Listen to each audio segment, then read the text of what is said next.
All right, welcome. Listen, here's the thing. I love Colorado Springs. And truthfully, I want you to love Colorado Springs too. But we got to be real. We tell the truth here. And there are some things about Colorado Springs that drive me and Francis, by definition, up the freaking wall. So we're going to talk about the 5 worst things about Colorado Springs that we're looking at coming 2023.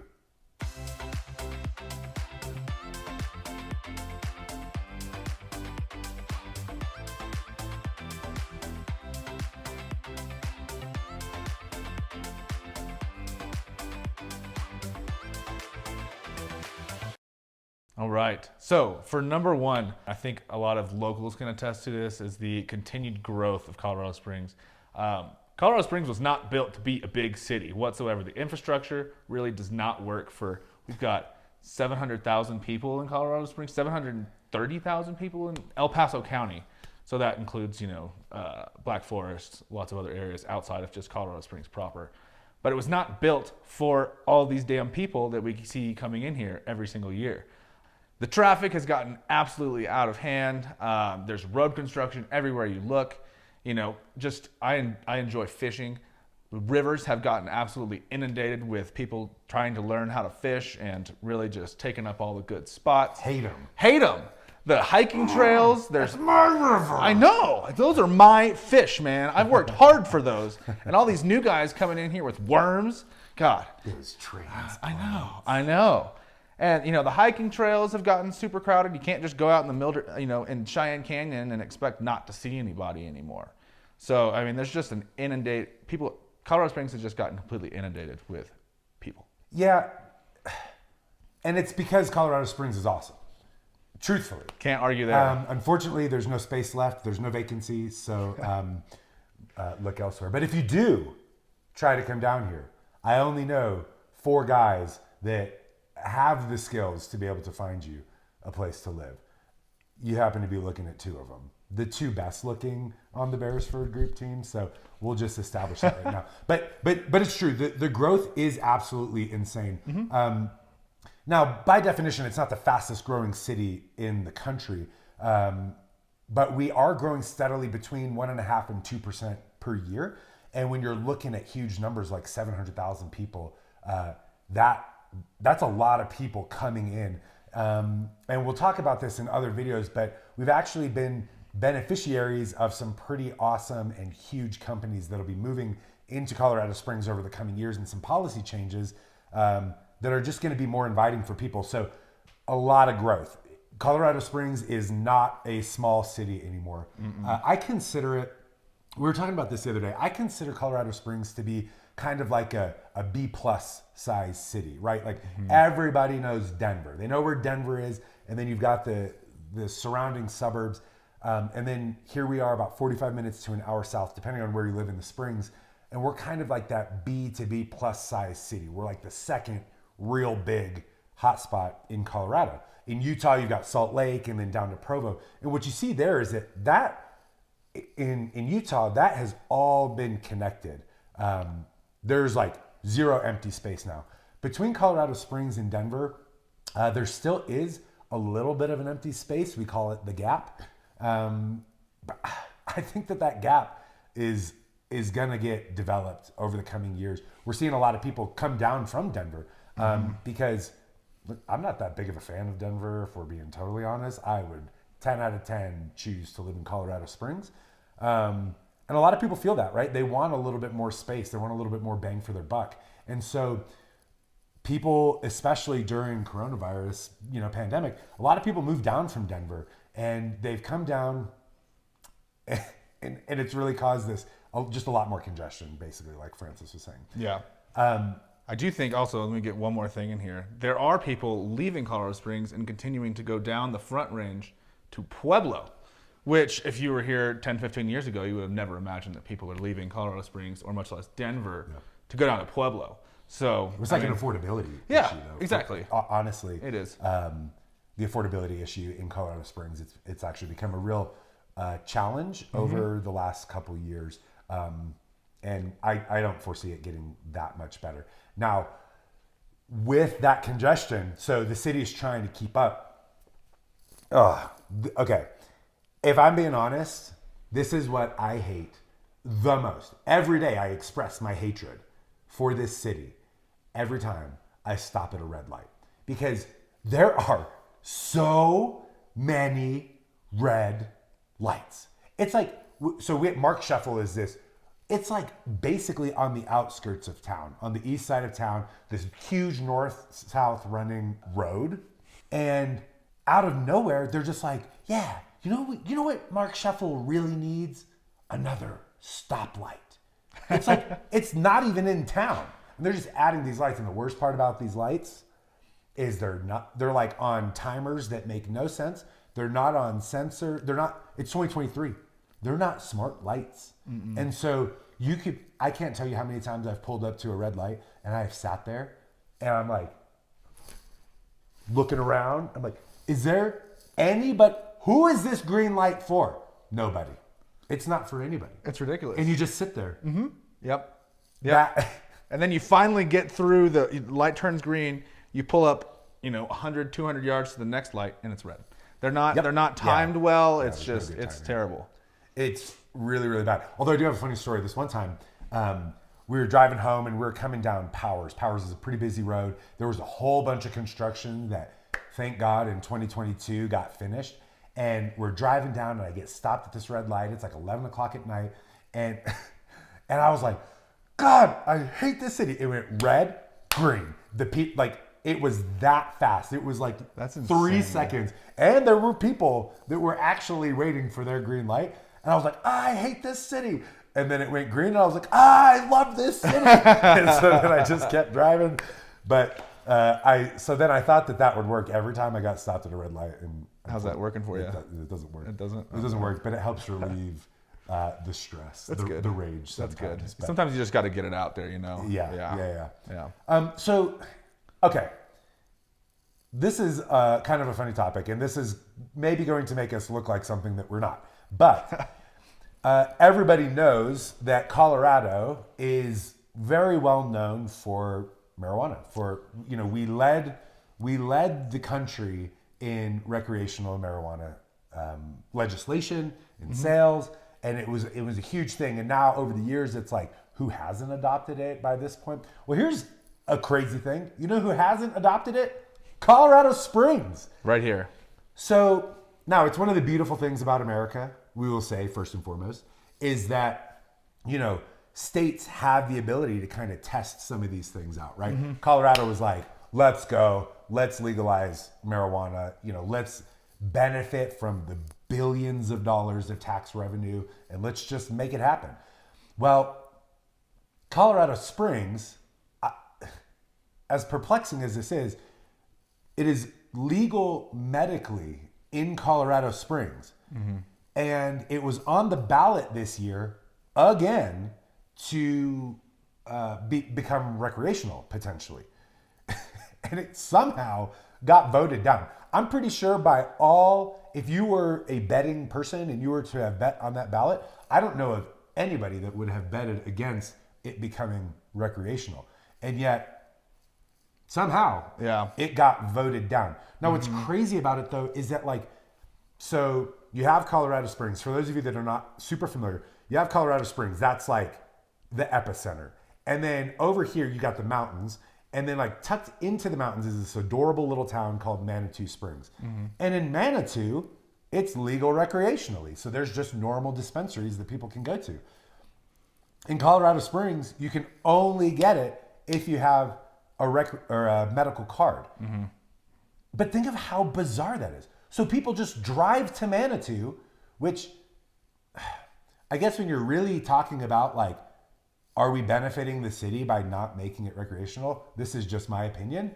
No, because all of that money is just going to Manitou and the surrounding little tiny cities that it is recreational. People are leaving Colorado Springs to buy it recreationally because it's 15 minutes away, and then those cities are benefiting from that extra tax revenue and jobs, and then coming back into Colorado Springs, and you can still use it recreationally. Yeah. It's not like you're going to get arrested for using it recreationally.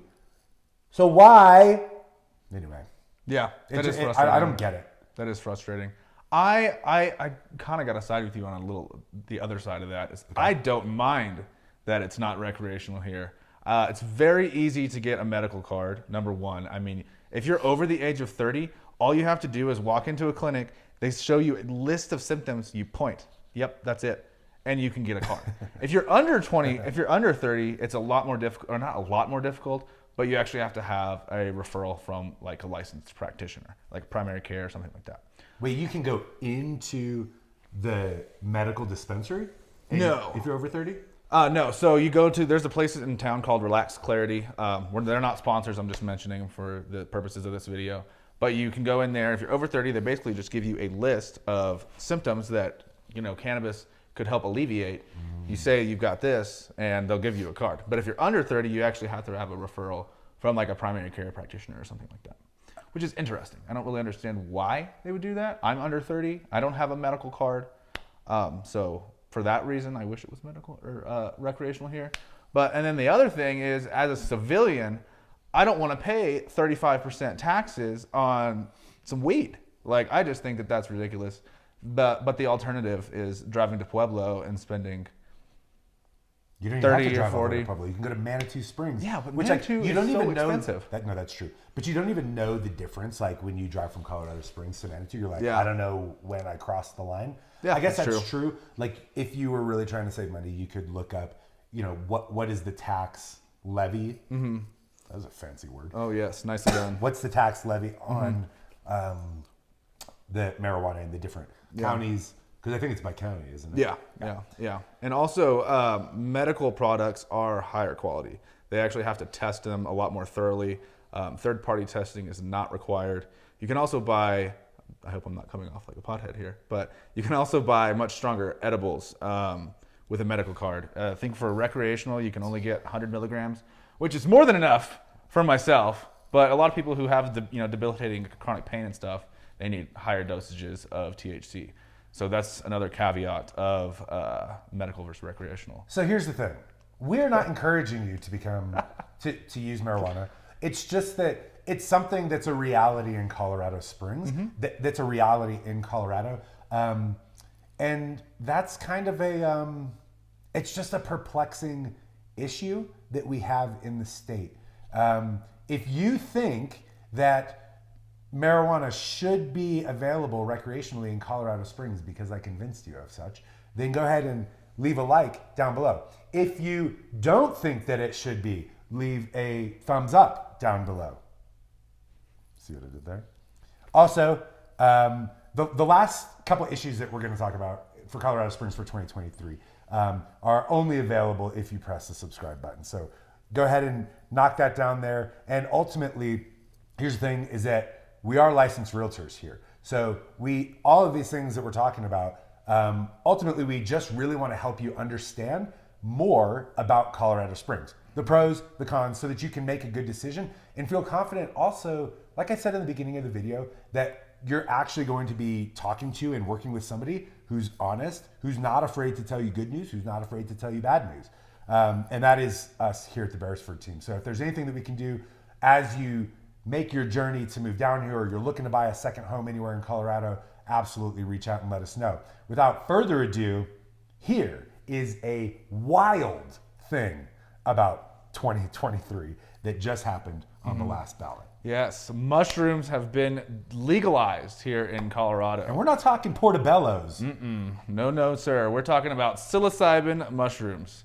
For those of you that aren't familiar, psilocybin is a psychoactive that has actually been shown to have a lot of medical benefits, including treating symptoms like of PTSD, anxiety, depression, just an abundance. Suicidal ideation. Yeah. I think it's a really fascinating topic. And look, we're not medical doctors, we're not medical experts, nor are we psychologists. I'm just going to say this off the get-go, is what I would really encourage is there's a couple organizations that are really, really fascinating. Actually, Stanford University right now is leading the charge on the study of psychedelics and their use for the treatment of PTSD, depression, suicidal ideation, and trauma. So this is a real thing. Now we're not talking about, it was not legalized for recreational use. It was decriminalized, and decriminalization essentially means that you can have it, and you cannot be tried for having it. However, you can't like go to the store or go to a dispensary and buy it. Am I correct? Right. Yeah. And there's no plans of doing that as of right now. So what did get legalized? So possessing mushrooms, you're not going to get. There's no offenses for that whatsoever. And then in the next couple of years, they're going to be rolling out healing centers. Yes. Where you can go and you're in a safe environment and you're administrated a certain level of psilocybin, and you've got maybe a shaman or somebody kind of monitoring the situation. Yeah, I think actually, I think you'll see both, right? Because there will be some that it's where it may feel a little bit more holistic, I think, and you might have what would be considered like a shaman named Dave, which maybe sounds weird. But the real intent here is that it'll actually be clinicians. It'll be legitimate doctors, legitimate nurses. You'll go in, and part of the onboarding process. So they already do this with, for example, like ketamine-assisted therapy, which is a whole nother topic. But they already do this where when you go in, the onboarding process is, right, like they're taking all of your vitals, just like if you were to go see a doctor, because that's what you're doing. You're seeing a real licensed MD who has the ability to administer this stuff. Now, it'll be used for those treatments in these healing centers, and it's unclear as of right now exactly what that's going to look like for rolling it out. So why did we bring this one up in this video though? Because personally, I'm a big fan of this step. Absolutely. A lot of people are already doing it to try and treat some of these things. A lot of people go out of the country to use psilocybin in healing centers that are American or Canadian doctors anyway. So I'm a big fan of it, but why is this on the 2023 sucky in Colorado Springs? Well, okay, so back when marijuana was legalized in 2012, there was a massive influx of people.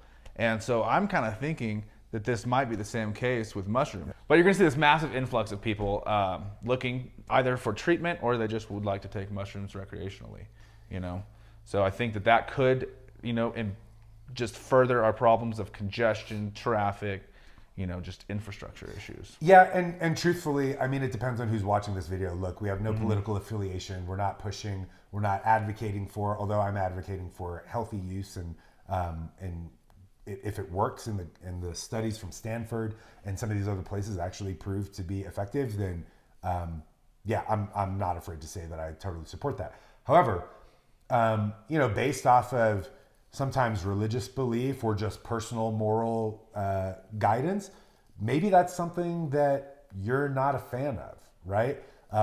It's certainly been a thing with marijuana sales. There's still some strongholds in the country that are like refusing to allow marijuana, or as a state, they won't do anything other than medical. So that's just something to take into consideration as you're considering whether or not you want to come to Colorado. Yes, right? For sure.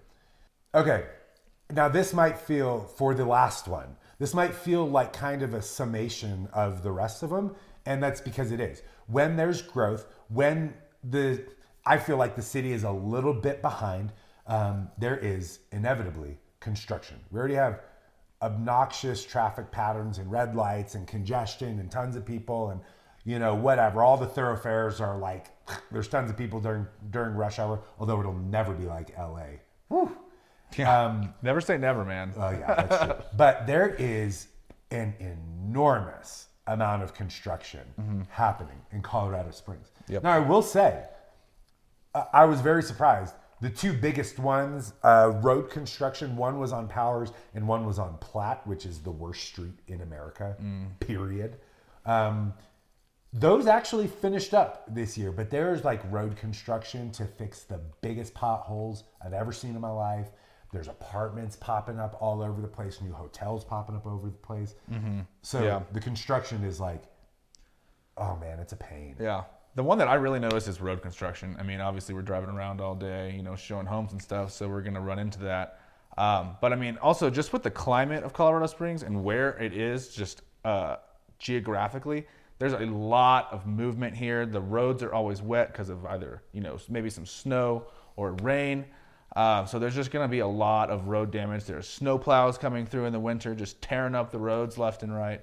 I mean, that is the number one thing that I think I'm not a fan of Colorado Springs is the constant road construction. And the mitigation of that road construction is so terrible. They don't, if they're going to start some new construction on Platte, or Centennial was down for a while. It's down to one lane. Again, the traffic lights don't work properly. Yeah. They don't tell you when they're going to start doing this stuff. They just do it. It's terrible planning. How many times when you were in high school did someone say well, you can't do two things at once. So get off your phone and pay attention and don't drive and text, right? Okay, great. Sometimes I look at these construction projects and I'm like, did nobody teach you that you're not good at doing two things at once? Just finish this project. Please, for the love of God, just finish it before moving on to the next one. Mm-hmm. Because now, I'm sure it has something to do with contracts and it's probably a different company or whatever, but I don't care. It's so annoying. It's bad. And it's it's always on the main thoroughfares too. Mm-hmm. It is always. But here's the thing. Growth is good. Mm-hmm. At the end of the day, Colorado Springs now versus 5 years ago versus 10 years ago, it's a different place. There's so much more opportunity here. There are big companies coming here. There's huge jobs. There's a lot. The median income is steadily on the rise. Unemployment is really, really low here. So it's am I willing to put up with some of these things? Yeah. Absolutely. Yeah, you bet I am. In fact, just last week, we were talking about the possibility of, in the future, would we take a job somewhere else, me and my fiance. And as we were having this conversation as we were driving the back way. So most people get to Breckenridge, they go up to Denver, and then they go across, and you have to go through I-70, which is atrocious. That might be the worst highway in America. It might be. It's so terrible. Yeah, it's so bad. But instead, from Colorado Springs, we have a way to circumvent that and go around the back. And as we're driving through the mountains, we were just I don't know if we could ever leave this place. Colorado Springs really is a phenomenal place. There's incredible access to everything. The stuff that you do like up in Denver, it's easy to get to. Mm-hmm. This Colorado Springs, the food scene's getting better. The event scene is getting better. The access to the rest of the state is spectacular. Yeah, it really is. So here's the thing.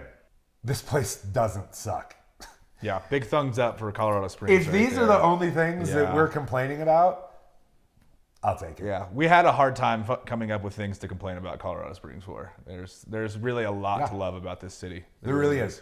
And like we said a little bit ago, we are licensed realtors. If there's anything that we can do, if you've got more questions about this city, we are the experts in this city, bar none.